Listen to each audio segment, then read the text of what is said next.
जिल्हा परिषद सेमी इंग्रजी प्राथमिक शाळा मनेगाव, तालुका सिन्नर, जिल्हा नाशिक, इयत्ता दुसरी अच्या व्हॉट्सअप अभ्यास वर्गामध्ये मी नवनाथ विष्णू सांगळे सर सर्व पालक आणि विद्यार्थ्यांचं स्वागत करतो. नियमित अभ्यास दिवस 50वा. आज आपण भाषा विषयातील 14वा पाठ झरीपाडा बघणार आहोत. मग झरीपाडा म्हणजे काय, नेमकं या पाठामध्ये लेखकाने काय सांगितलं आहे याबद्दल आपण माहिती घेणार आहोत. चला तर मग जाऊया आपण सर्व मिळून झरीपाड्याला. सुट्टी असल्यावर आपण वेगवेगळ्या ठिकाणी फिरायला जातो, देवाला जातो, है की नाही. तर आज आपण झरीपाड्याला भेट देणार आहोत. कसा आहे हा झरीपाडा, कोण कोण राहतं इथे, कोणते कोणते लोक राहतात, त्यांची माहिती आपण मिळवणार आहोत. मग बघा, आपल्यासमोर एक चित्र आहे, दिसतंय. यापूर्वी आपण चित्रवर्णन कसं करायचं ते बघितलेलं आहे. मग बघा बरं, चित्रामध्ये काय काय दिसतंय. चित्र आवडलं का तुम्हाला? बरोबर, आवडलं की नाही? आवडण्यासारखं चित्र आहे. बघा किती सुंदर चित्र आहे. पाठीमागे आकाश आहे, आकाशामध्ये सूर्य दिसतोय बघा झाकाळलेला. काय दिसतंय बघा बरं, मोठे मोठे, बरोबर मोठमोठे डोंगर आहेत. त्या डोंगरातून जे सफेद सफेद दिसतंय ना, डोंगरातून पाणी पडत आहे, नदी झरे वाहत आहे, हिरवीगार झाडं आहेत आणि त्या हिरव्यागार झाडीमध्ये छोटी छोटी घरं आहेत. दिसतंय का तुम्हाला? ही छोटी छोटी घरं आहेत बघा, हिरवी हिरवी आहे का. या घरांवर बघा कौलं नाहीये. आपल्या घरांवर कौलं असतात की नाही, किंवा सिमेंटचा स्लॅब असतो. या घरांवर कौलं नाही आहेत. बघा कशी घरं आहेत. आणि या घरावर छान छान काय काढलेले आहेत, चित्र काढलेले आहेत. बरोबर, बघा इथे एक व्यक्ती दिसत आहे, एक आजीबाई बसलेल्या आहेत. आणि हा मुलगा शाळेत चाललेला आहे, मुलगी शाळेत चालली आहे. असा हा सुंदर परिसर आहे.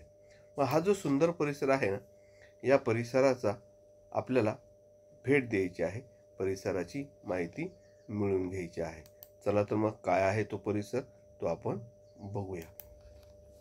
तर मित्रांनो, चला आपण बघूया झरीपाडा.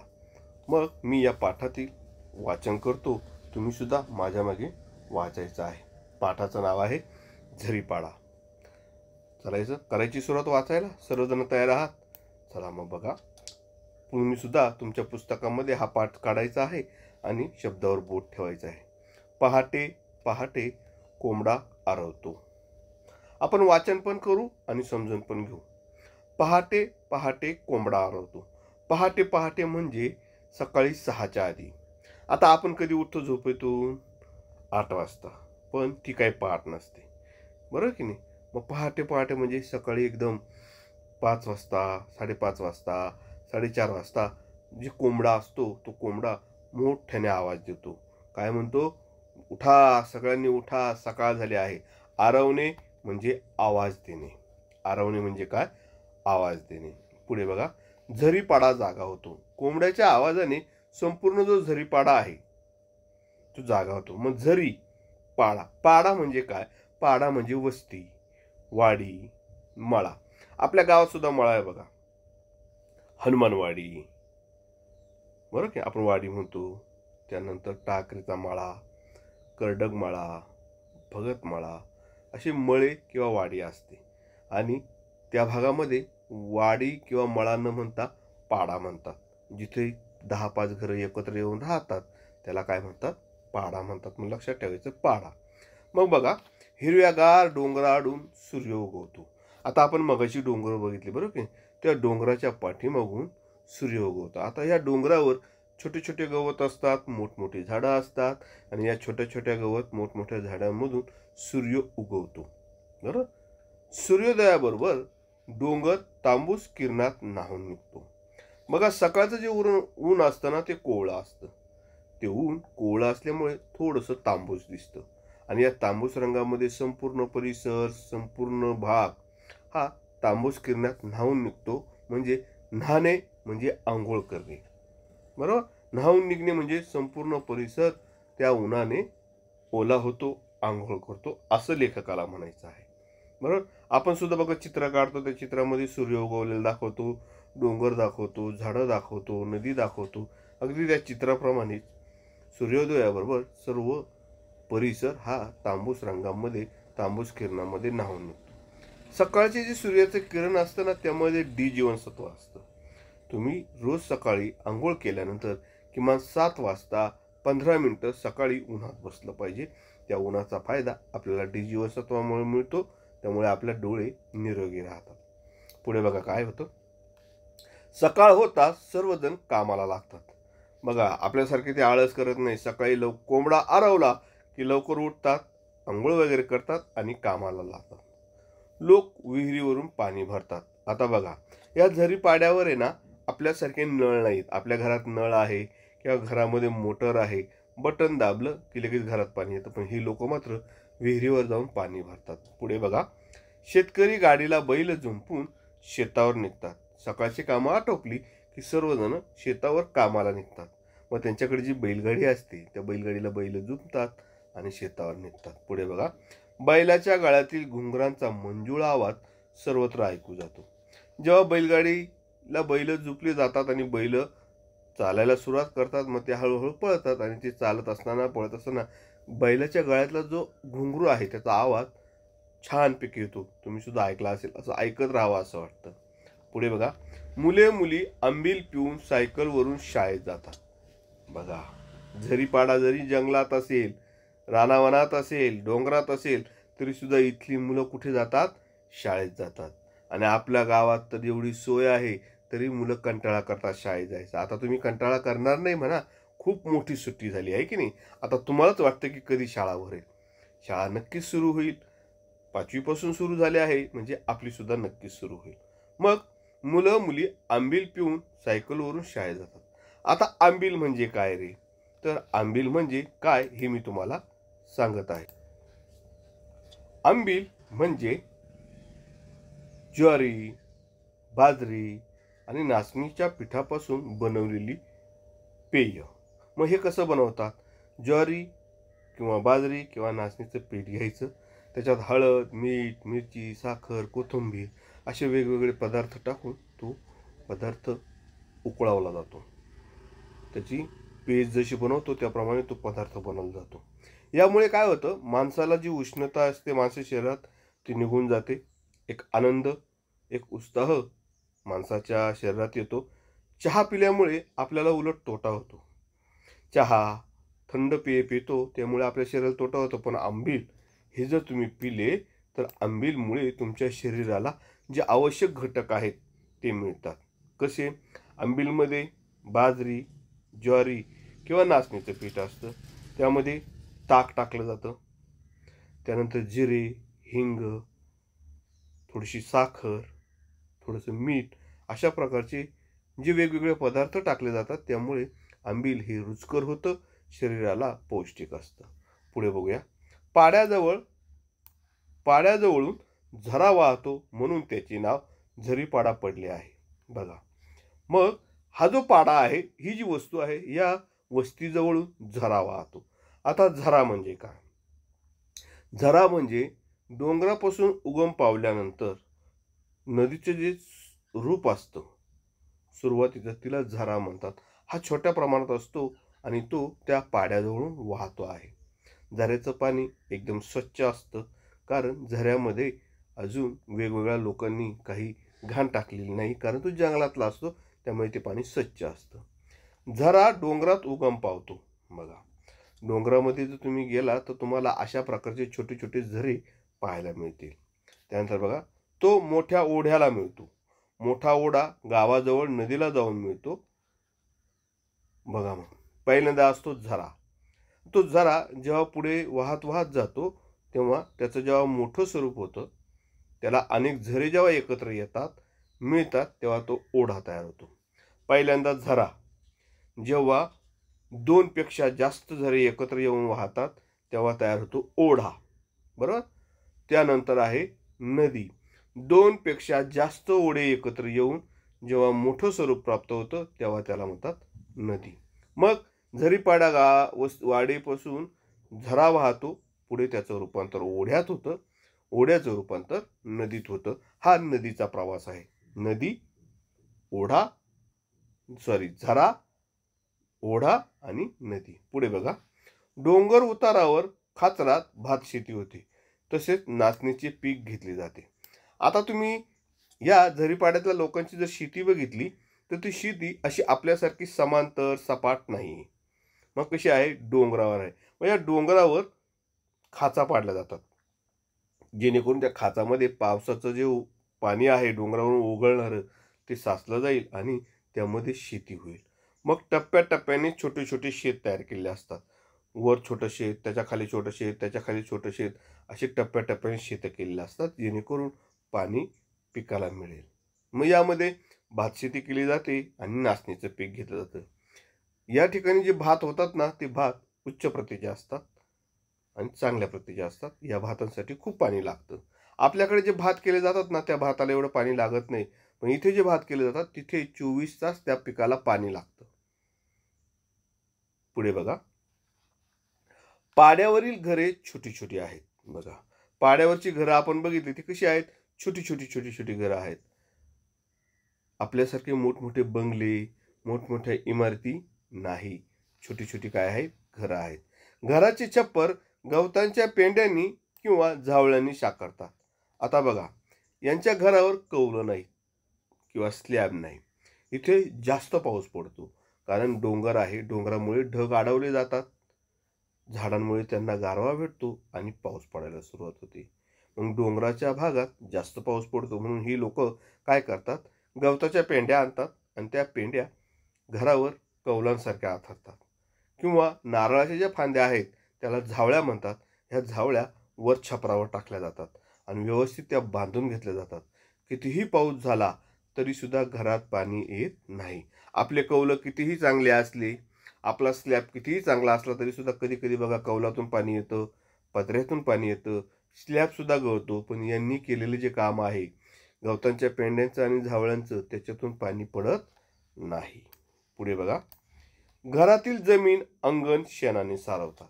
मग आता यांच्या घराला स्लॅब नाही, कौलं नाही, त्याप्रमाणे यांच्या घरात फरची बसवलेली नसते, ओटा केलेला नसतो, सिमेंटाने ओटा बनवलेला नसतो. तर हे सर्व घर जमीन ते शेणाने सारवतात. त्यांच्याकडे जी जनावरं असतील, गाय असेल, बैल असेल, म्हैस असेल, त्यांचं शेण घेतात आणि ते शेणाने घर सारवतात.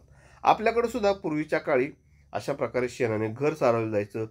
एवढंच काय, शाळा सुद्धा शेणाने सारवली जायची. आम्ही जेव्हा लहान होतो ना, तेव्हा शेण आणायला आम्हाला पाठवायचे.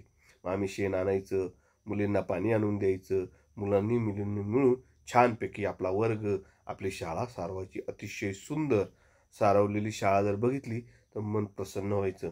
आता असणारी जी लादी आहे, जी फरशी आहे, तिच्यावर बसून सुद्धा एवढा आनंद होणार नाही, एवढा आनंद त्या शेणाच्या जमिनीवर बसून अभ्यास करायला येत होता. पुढे बघा, भिंतीवर सुंदर सुंदर चित्र काढलेली असतात. मग यांच्या ज्या भिंती असतात त्या भिंती सुद्धा मातीने छानपैकी सारवल्या असतात आणि त्या भिंतीवर चित्र काढले असतात. मग ही लोक जी चित्र काढतात त्या चित्रकलेला म्हणतात वारली पेंटिंग किंवा वारली चित्रकला.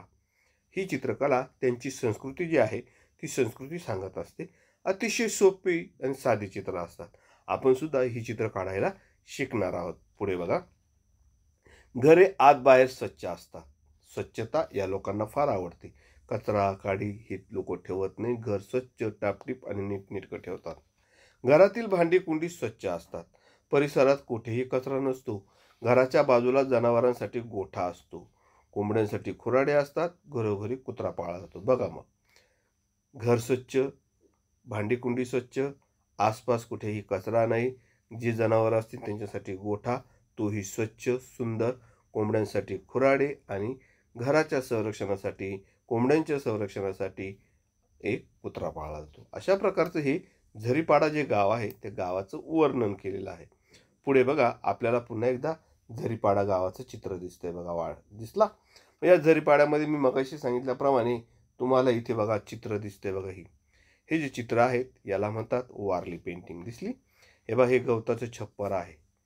गवताचे छप्पर आहे आणि हे नारळाच्या झावळ्यांचं छप्पर केलेलं आहे, जेणेकरून घरात पाणी येणार नाही.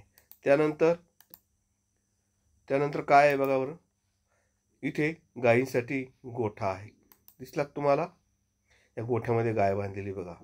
त्यानंतर इथे हे जे हा जो भाग आहे याला खुराडे म्हणतात. या ज्या कोंबड्या दिसत आहेत या कोंबड्या रात्री या खुराड्यामध्ये झाकून ठेवल्या असतात आणि या सगळ्यांच्या संरक्षणासाठी काय असतात, कुत्रे असतात. हे कुत्रे बाहेरून येणारे जे जनावरं आहेत किंवा जे वाघ असे हिंस्र प्राणी आहेत त्यांच्यापासून संरक्षण करतात.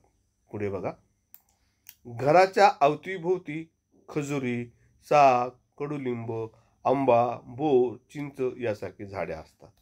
लोक आनंदाने फळे खातात. बघा, इथली जी लोक आहेत ना, ते वनांवर, झाडांवर, मळ्यांवर फार प्रेम करतात.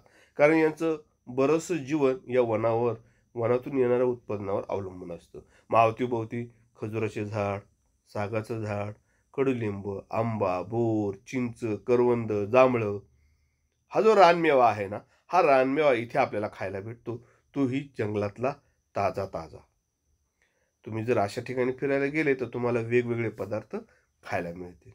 पुढे बघा, त्यांच्या जेवणात नाचणीची भाकरी असते, सुकी मासळी आणि पेज असते. बघा, नाचणीची भाकरी, त्याच्यात मच्छी, सुकी मच्छी जेणेकरून ज्यांना जेव्हा लागेल तेव्हा त्यांना भाजी करून खाता येते. आणि पेज असते. आपण बघा तांदळाची पेज बनवतो लहान बाळाला, आहे की नाही, ती शरीराला पौष्टिक असते. मग ही लोक पेज सुद्धा बनवतात, पितात, खातात. पुढे बघा, अवतीभोवतीच्या परिसरात करटोली, शेवळी, ससे कान यासारख्या रानभाज्या ते आवडीने खातात. मग बघा, आता आपल्या परिसरामध्ये मेथीची भाजी असते, शेपूची भाजी असते, पालकाची भाजी असते. त्यानंतर आपण वेगवेगळ्या भाज्या खातो. या भाज्यामुळे आपल्याकडे काही रानभाज्या सुद्धा असतात, जसे तांदूळका, करडई, बरं की नाही. या भाज्या ज्या आहेत, या भाज्या रानभाज्या सुद्धा आपण आवडीने खातो. तसंच हे लोक सुद्धा त्यांच्या परिसरात जी करटोली, शेवळी आणि सस्यकान यासारख्या ज्या पालेभाज्या आहेत, या पालेभाज्या ते आवडीने करून खातात. तुम्हाला सुद्धा काही रानभाज्या पाहायच्या असतील तर तुम्ही जर इगतपुरी, त्र्यंबक, पेठ, सुरगाणा येथे जर कधी सहलीला गेलात, पालकांबरोबर कधी गेलात, त्र्यंबकेश्वरला गेला, समजा त्र्यंबकेश्वर देवाचं दर्शन घ्यायला, आणि तुम्ही जर तिथे परिसरात फिरला तर तुम्हाला या रानभाज्या पाहायला मिळतील. त्यानंतर कंद उकडून खातात. जंगलामध्ये काही फळं जी जमिनीतून उकरून काढली जातात ती कंद फळं असतात. जसं आपण गाजर खातो, मुळा खातो, बरोबर की नाही, बीट खातो, त्याप्रमाणे हे सुद्धा वेगवेगळ्या प्रकारचे कंद, ज्यांची नावं सुद्धा आपल्याला माहीत नाहीत, अशी कंद उकडून कच्ची खातात. घरातील भिंतीला तारपा वाद्य टांगलेलं असतं, बरं की नाही. आपल्याकडे जसा ढोल असतो, आनंद झाल्यावर आपण ढोल वाजवतो, ढोलकी वाजवतो, त्याप्रमाणे यांचं सुद्धा तारपा वाद्य असतं. आणि ती वाद्य एकदा रात्र झाली, चांदण्या पडल्या की ही वाद्य वाजवलं जातं. मुले मुली नाच करतात. नृत्य पाहण्यासाठी वाडगो आणि वाडगिणी हजर असतात. रोज संध्याकाळी एक मनोरंजनाचं साधन म्हणून इथली लोक नृत्य करतात. आपण काय करतो मनोरंजन साधन म्हणून? टी व्ही पाहतो, टी व्हीवर कार्यक्रम पाहतो, बरं की नाही. आणि हे कार्यक्रम आपल्या काहीच फायद्याचे नसतात, पण हे जे नृत्य करतात हे आपली त्यांची संस्कृती जोपासण्याचं काम करतात. आपण सुद्धा टी व्हीवर काय पाहिलं पाहिजे, काय नाही पाहिलं पाहिजे हे ठरवलं पाहिजे. टी व्हीवरील वेगवेगळ्या बातम्या आपण बघितल्या पाहिजे. टी व्हीवर काही कार्यक्रम असे असतात की ज्यामुळे आपल्याला ज्ञान मिळतं, असे कार्यक्रम बघितले पाहिजे. पुढे बघा, नृत्य पाहण्यासाठी वाडगो आणि वाडगिणी हजर असतात. घरातील जी मोठी माणसं असतात ती नृत्य पाहायला येतात. घरातील मोठ्या पुरुषाला वाडगो तर महिलेला वाडगीन म्हणतात. बघा, घरात जो मोठा पुरुष असेल त्याला वाडगो म्हणतात आणि महिला असेल तर वाडगीन म्हणतात, बरं की नाही. तर पाड्यावरील सर्वजण त्यांची आज्ञा पाळतात. बघा, ज्येष्ठ नागरिक जे आहेत आपल्याकडे सुद्धा, आपल्या गावात बघा, ज्येष्ठ नागरिक असेल त्यांनी जर आपल्याला एखादी गोष्ट सांगितली तर आपण त्यांचं ऐकतो. त्याप्रमाणे इथे सुद्धा जो ज्येष्ठ पुरुष असेल त्याला वाडगो म्हणतात, ज्येष्ठ महिला असेल त्याला वाडगीन म्हणतात. त्यांनी सांगितलेल्या ज्या आज्ञा आहेत त्यांचं सगळेजण काय करतात? पालन करतात. असा हा आपला छोटासा धडा होता, झरीपाडा. या धड्याचं पाठाचं वाचन करायचं. तुम्ही सुद्धा वाचन करून पाठ समजून घ्यायचा. पाठावर आधारित प्रश्न तुम्ही तयार करायचे आणि ते प्रश्न विचारायचे आहेत. बघूया बरं, पुढचा पाठ येईपर्यंत कोण कोण किमान 5 प्रश्न याच्यातून तयार करून आणि त्याचे उत्तर आपल्या ग्रुपवर पाठवत आहेत. आपला पुढचा घटक आहे addition and subtraction of zero. Addition and subtraction of zero मॅथमॅटिकमधलं आज आपण गमतीशीर गणित बघणार आहोत. आपण काय करणार आहोत? बेरीज आणि वजाबाकी झिरोची. मग बघा, झिरोची बेरीज आणि वजाबाकी कशी करायची ते आपण बघणार आहोत. आहे लक्ष? बघा हा. काय सूचना दिली आहे? आपण सूचना वाचू. Adding zero and subtracting zero. मग काय करा? झिरो ॲड करा किंवा झिरो वजा करा. झिरो ॲड करा आणि झिरो वजा करा. मग बघा आपल्यासमोर 3 apples in 1 dish, none in the other, only 3 apple in all. बघा 3 म्हणजे काय? 3 म्हणजे 3, बरोबर. ॲपल म्हणजे सफरचंद, इन म्हणजे मध्ये, 1 म्हणजे 1, डिश म्हणजे प्लेट. 3 म्हणजे 3, ॲपल्स सफरचंद, इन मध्ये 1, 1, डिश. एका डिशमध्ये 3 सफरचंद आहेत, बरोबर. नन इन द अदर, दुसरी जी डिश आहे, अदर म्हणजे दुसरी, त्यामध्ये काहीच नाही आहे. Only 3 apple in all. मग बघा तुमच्यासमोर चित्र आहे. एक छानशी प्लेट ठेवली आहे आणि त्या प्लेटमध्ये छान छान ॲपल्स ठेवले आहेत. किती ॲपल्स आहेत? 1, 2, 3. आणि त्याच्यामध्ये आपल्याला ॲड करायचे आहेत. आपल्याकडे आहे 3 ॲपल. ॲड किती करायचे आहे बघा बरं प्लेटमध्ये? दिसतं का काही? काहीच नाही. काहीच नाही म्हणजे झिरो. आपण यापूर्वी झिरोची संकल्पना बघितली आहे. काहीच नाही म्हणजे झिरो. मग आता 3 मध्ये झिरो मिळवले, 3 मध्ये झिरो मिळवले तर उत्तर काय येईल? 3. कारण 3 मध्ये झिरो मिळून सुद्धा तुमच्याकडे एकही ॲपल वाढत नाही. बघा आपण मोजूया. 3 प्लस 0, 1, 2, 3. कारण काहीच वाढले नाही म्हणून किती राहिले? 3च राहिले. 3 ॲपल होते. आपल्याला पप्पांनी 0 ॲपल दिले म्हणून आपल्याकडे राहिले किती ॲपल राहिले? 3च ॲपल राहिले. कोणतेही ॲपल वाढले नाही. म्हणजे एखाद्या संख्येमध्ये 0 मिळवल्यानंतर कोणतीही संख्या वाढत नाही. कोणत्याही संख्यामध्ये 0 मिळवल्यानंतर उत्तर तीच संख्या येते. लक्षात येते? कोणत्याही संख्येमध्ये 0 मिळवल्यानंतर उत्तर ती आणि ती आणि तीच संख्या येते. मग आता वजाबाकी करून बघू. Rama has 2 apples. Her little sister loves Apple. So she kept both for her. She did not eat any. बघा आता प्लेटमध्ये किती ॲपल आहेत? 2 ॲपल आहे, बरोबर. आता या प्लेटमध्ये किती ॲपल शिल्लक राहिले? बरोबर. रमाने काय केलं? रमाकडे 2 ॲपल आहेत आणि तिच्या छोट्या बहिणीने 2 ॲपल आहे. रमाकडे 2 ॲपल आहे. तिच्या छोट्या बहिणीकडे काय आहे? तिला ॲपल आवडतात पण तिच्याकडे ॲपल आहे का? नाही. मग रमाकडे 2 आहेत, तिच्याकडे काहीच नाही म्हणून 2 मायनस 2 बरोबर 2. बरोबर की नाही? काय की रमाकडे 2 ॲपल आहे पण त्यांनी एकही ॲपल खाल्लं नाही. 2 ॲपल्स आहे पण त्यांनी एकही ॲपल खाल्लं. शी डिड नॉट ईट एनी. त्यांनी एकही ॲपल खाल्लं नाही म्हणून किती शिल्लक राहिले? 2. बरोबर. तुमच्याकडे 5 गुलाबजाम आहेत डब्यामध्ये, बरोबर. आणि तुम्ही त्यातलं एकही गुलाबजाम खाल्लं नाही. आता तुमच्याकडे किती ॲपल राहतील? गुलाबजाम राहतील? बरोबर 5. बरोबर. म्हणजे एखाद्या संख्येमधून 0 मायनस केला तरी सुद्धा येणारं उत्तर तीच संख्या असते. एखाद्या संख्येमधून 0 मायनस केला तरी येणारं उत्तर तीच संख्या असते. मग 2 गोष्टी लक्षात ठेवायचं. कोणत्याही संख्येत 0 मिळवला तरी येणारं उत्तर तीच संख्या असते. कोणत्याही संख्येतून 0 वजा केला तरी येणारी संख्या तीच संख्या असते. माझ्या मागे म्हणा. कोणत्याही संख्येच्या मध्ये 0 मिळवला तरी येणारं उत्तर तीच संख्या येते. हे झालं बेरीज. कोणत्याही संख्येमध्ये मधून 0 वजा केला तरी सुद्धा येणारी संख्या तीच संख्या येते. बरोबर. तुम्हाला नियम समजला? मग चला बघूया यावर आधारित काही गणित. मग इथे आपल्याला एक सूचना दिली बघा. काय? If 0 is added to any number, we get the same numbers again. We get same result when we subtract 0. मगाशी मी सांगितलं तेच सांगितलेलं आहे. काय? की एखाद्या संख्येमध्ये 0 ॲड केला तर उत्तर तीच संख्या येते. एखाद्या संख्येमधून 0 वजा केला तरी सुद्धा उत्तर तीच संख्या येते. मग इथे प्रॅक्टिससाठी तुम्हाला काही उदाहरणं दिलेत बघा. 2 + 0 = काय येईल ते बघा.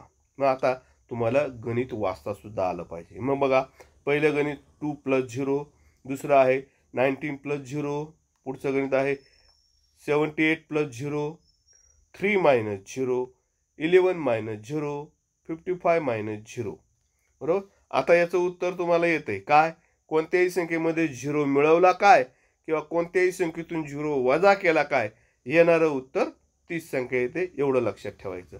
4 + 0, 27 + 0, 0 + 0, 0 मध्ये 0 मिळवला तरी सुद्धा येणारी संख्या 0च येणार आहे. 5 - 0, 19 - 0, 82 मायनस बॉक्स बरोबर 82. म्हणजे इथे कोणती संख्या आहे ती तुम्ही ओळखायची आहे. 7 + 0, 65 + 0, 6 + बॉक्स = 6, 8 - 0 = बॉक्स, 23 - 0 = बॉक्स, बॉक्स -0 = 17. अशा प्रकारची ही गणितं तुम्हाला वहीत सोडवायची आहे. त्यानंतर तुम्ही मला 1-2 गणितं करून दाखवायचे आहे की ज्यामध्ये पहिलं एडिशनचं करायचं आणि मला सांगायचं की यामध्ये 0 मिळवला म्हणून येणारं उत्तर काय आलं आहे, तीच संख्या आलं आहे. आणि दुसरं गणित करायचं आहे सबट्रॅक्शनचं की या संख्येमधून 0 मायनस केल्यामुळे येणारं उत्तर कोणती संख्या आली. ही संकल्पना मला तुम्ही समजून सांगायचं आहे तुमच्या व्हिडिओच्या मदतीने. चला तर मग मी तुमच्या व्हिडिओची वाट पाहत आहे. आपला पुढचा घटक आहे माझा सराव माझा अभ्यास. भाषा विषयाचा वाचन आणि लेखन सरावासाठी आपण माझा सराव माझा अभ्यास हा उपक्रम सुरू केला आहे. आपल्या नियमित अभ्यासाबरोबरच आपले हे जे उपक्रम आहे हे सुद्धा चालू आहे.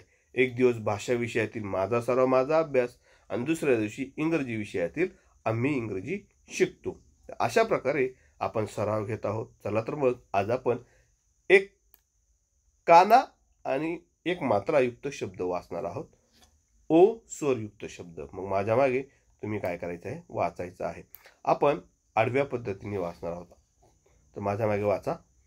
मोठ्याने वाचायचे. कोळसा, झोडणी, तोडणी, झरोका, कोरीव, टोपण, तोरण, कोठा, गोमाशी, ठोकळा, थोरला, कोवळा, कोयल, ठोसर, धोतर, ओसाड, घोगरा, डोळस, पोकळी, ताडोबा. सगळे वाचताय ना?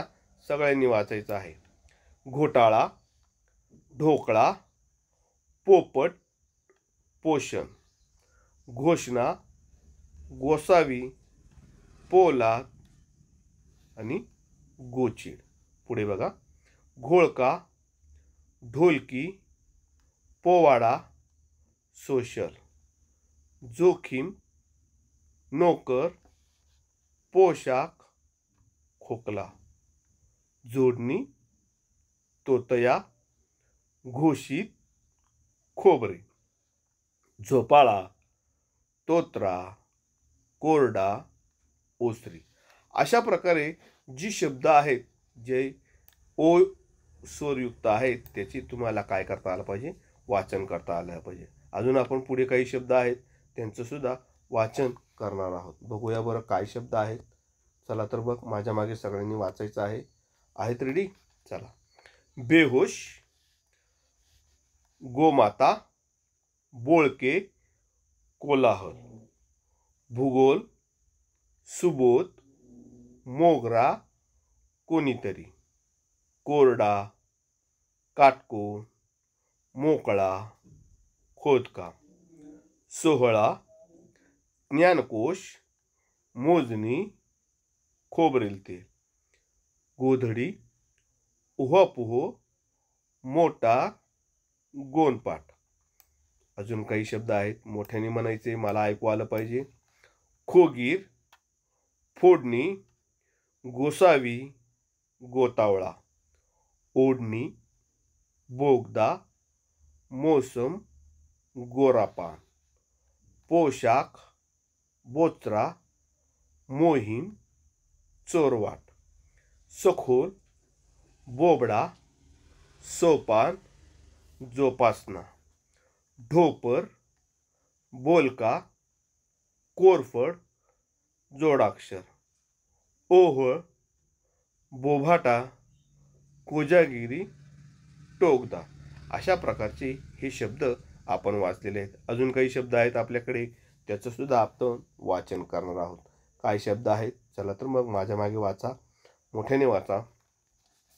ठोकताळा, रोगराई, शोकाकूळ, डोईजड, लोकगीत, लोकनेता, थोडेफार, लोकमत, झोपमोड. अजून काही शब्द आहेत बघा, तेही आपण वाचूया. आहे लक्ष? दोरखंड, लोकसभा, गोनपाट, मोठेपणा, सोनचाफा, खोडसाळ, मोतीचूर, सोमवार, कोशागार, मनोगत, होकायंत्र, तेजोमय, मनोरथ, मोहब्बत, डोकेदुखी, मोरचूत, मोरपीस, धोकेबाज, योगदान, मोहरम, गोडधोड, योगायोग, बोचकरा, गैरसोय. अशा प्रकारचे शब्दांचं वाचन लेखन सराव करायचा आहे, जेणेकरून आपल्याला श्रुतलेखन करता येईल. याचे काही वाक्य आहेत, त्याचंही आपण वाचन सराव करून घेणार आहोत. बघा हं. साखर गोड असते, ससा बिळात राहतो, घोडा जोरात धावतो. बघा इथे घोडा धावताना दिसतोय का? मोहरी फोडणीला वापरतात, शाळेत दररोज यावे, वेळेचा सदुपयोग करावा. हा त्रिकोण आहे, 2 आणि 5 मिळून 7 होतात. वाढलेली नखे वेळोवेळी काढावीत, कोणालाही कमी लेखू नये. आई एवढे थोर दैवत नाही, मधमाशी मध गोळा करते. आठवडा 7 दिवसांचा असतो, पोपटाची चोच वाकडी असते. आजोबा मला फिरायला नेतात, पोपटाला पेरू आवडतात. मग अशा प्रकारची ही जी वाक्य आहेत, याचा वाचन आणि लेखन सराव करायचा आहे. आपल्याकडे अंकल्पी असेल, भाषाविषयीचं पुस्तक आहे, त्यामध्ये अयुक्त शब्द वाक्य याचा वाचन सराव लेखन सराव करायचा आहे, म्हणजे तुम्हाला श्रुतलेखन करता येईल. आज आपण काय शिकलो? आज आपण एक नवीन वस्तीला भेट दिली, जिचं नाव होतं झरीपाडा. झरीपाड्यातली लोक कशी राहतात, काय खातात, त्यांची संस्कृती काय आहेत, ते विरंगुळ्यासाठी काय वापरतात, त्यांची घरं कशी आहेत, याविषयी आपण माहिती बघितली. झरीपाडा गावात झरीपाडा नाव का पडलं आहे, त्यांच्या भिंतीवर जे चित्र असतात त्यांचं चित्रांना काय म्हणतात, ते कोणकोणती झाडं लावतात, कोणकोणत्या भाज्या खातात, या सर्वांविषयी आपण माहिती मिळवली. झरीपाठावर आधारित तुम्हाला काही 5 प्रश्न तयार करायचे आहेत, त्याची उत्तरं शोधून त्याचा व्हिडिओ सादरीकरण करायचा आहे. आणि पाठाचं वाचन, त्याच्यातला एक परिच्छेद 5-6 ओळीचा परिच्छेद घ्यायचा आणि त्याचं वाचन करायचं आहे. यामध्ये काही नवीन शब्द आले आहेत, काही अपरिचित शब्द आहेत, ज्याचे मी तुम्हाला अर्थ पण सांगितला आहे. असे नवीन शब्द, अपरिचित शब्द त्याच्या खाली अंडरलाईन करायची, अधोरेखित करायचं. त्यानंतर आपण बघितलं ॲडिशन अँड सबट्रॅक्शन ऑफ 0. कोणत्याही संख्येमध्ये 0 ॲड केला तरीही उत्तर 30 संख्या येते. कोणत्याही संख्येमधून 0 वजा केला तरी सुद्धा येणारे उत्तर 30 संख्या असते. त्यानंतर आपण काही उदाहरणं बघितले. ती उदाहरणं तुम्हाला तुमच्या वहीमध्ये सोडवायची आहे. त्याचा फोटो काढायचा, आपल्या व्हॉट्सअप ग्रुपला पाठवायचा. भाषा विषयातील माझा सराव, माझा अभ्यास यामध्ये आपण काही शब्दांचं वाचन केलं. त्यानंतर वाक्यांचं सुद्धा आपण काय केलं? वाचन केलं. मित्रांनो, आपला हा आजचा घटक इथे संपत आहे. आपली 11 ऑक्टोबर 2021 रोजी अधिकारी व्हायचे मला या उपक्रमाअंतर्गत पहिली स्पर्धा परीक्षा घेणार आहोत. या परीक्षेची सर्व पालकांनी, विद्यार्थ्यांनी अगदी मनापासून प्रयत्न केले आहे, प्रयत्नांची शर्त केली आहे. आता वेळ आली आहे परीक्षेची. परीक्षेच्या वेळेस कोणतीही भीती मनात न बाळगता अतिशय आत्मविश्वासाने परीक्षेला सामोरं जाऊन आपल्याला यश संपादित करायचं आहे. अधिकारी व्हायचे मला याची ही पहिली पायरी आहे आणि ही पहिली पायरी आपल्याला यशस्वीरित्या पार करायची आहे. यासाठी आपण अथक प्रयत्न करत आहात. तर मित्रांनो, फक्त राहिले 3 दिवस. या 3 दिवसामध्ये आपल्याला छानपैकी तयारी करायची आहे आणि चौथ्या दिवशी आपली होणार आहे परीक्षा. आणि या परीक्षेत आपल्याला उत्तम यश मिळावं यासाठी राहिलेल्या 3 दिवसाचा उत्तम उपयोग करून, चांगला सराव करून परीक्षेसाठी तयार व्हा. सर्व विद्यार्थी आणि पालकांना परीक्षेसाठी शाळेचे मुख्याध्यापक, सर्व शिक्षकवृंद आणि माझ्याकडून ऑल दी बेस्ट, हार्दिक शुभेच्छा. यश तुमच्या जवळ आहे. फक्त प्रयत्न सातत्याने करा. याबरोबरच आपला हा आजचा घटक संपत आहे. काळजी घ्या, सुरक्षित राहा. धन्यवाद.